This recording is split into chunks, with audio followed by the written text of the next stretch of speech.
আগামী দিনে পঞ্চায়েত যোগ্য প্রার্থীকে নির্বাচন করুন, যে অধিকার আদায়ের জন্য লড়বে, যে দিল্লি বাবুদের কাছে মাথা নত করবে না। আলিপুরদুয়ার 12 বিশা জনসভা থেকে কর্মীদের উদ্দেশ্য করে বৃহস্পতিবার এই বার্তা দিলেন অভিষেক বন্দ্যোপাধ্যায়। কোচবিহার সফর শেষ করে বৃহস্পতিবার আলিপুরদুয়ারে শুরু হয় জনসংযোগ যাত্রা। এদিন প্রথমে আলিপুরদুয়ার কুমারগ্রাম ব্লকের 12 বিশা এসে পৌঁছায় অভিষেক বন্দ্যোপাধ্যায়। 12 বিশা বিবেকানন্দ ময়দানে জনসভায় যোগ দেন অভিষেক।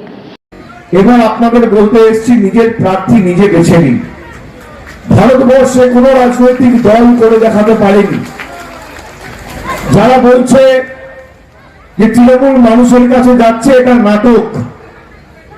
আপনারা আজকে সভাস্থলে এসছেন, আপনারা সভা শেষে বাড়ি ফিরবেন।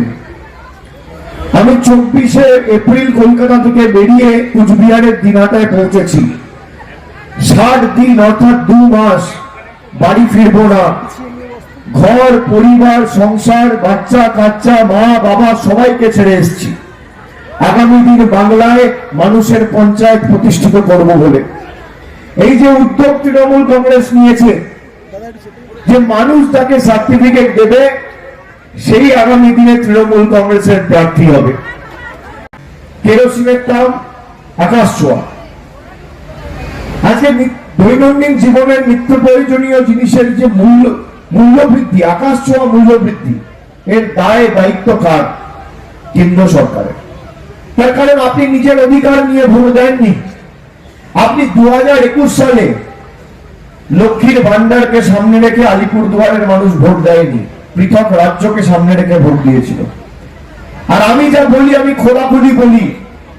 মমতা বন্দ্যোপাধ্যায় তৃণমূল কংগ্রেস একমাত্র দল মানুষের কাছে যে কথা দেয়, সেই কথাটা বাস্তবে রূপান্তরিত করে দেখায়, তার বাস্তবায়িত করে দেখায় সেটা। আপনি দেখুন, আপনি 2019 সালে কি নিয়ে ভোট দিয়েছিলেন?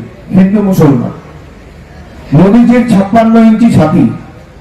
আজকে টিভি খুললেই দেখছেন মোদীজি টুপি পরে ঘুরছে আর হাতির সুরে হাত বোলাচ্ছে। আপনি কি নিয়ে ভোট দিয়েছিলেন?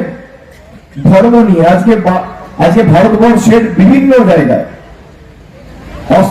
অস্ত্রের ঝঞ্ঝনানি, ধর্মের নামে নৈরাজ্য, একটা অশান্তির বাতাবরণ চারিদিকে। এর জন্য দায় কে? আপনি ভোট দিয়েছিলেন রাম মন্দিরকে সামনে রেখে। আপনি 100 দিনের কাজকে সামনে রেখে ভোট দেননি।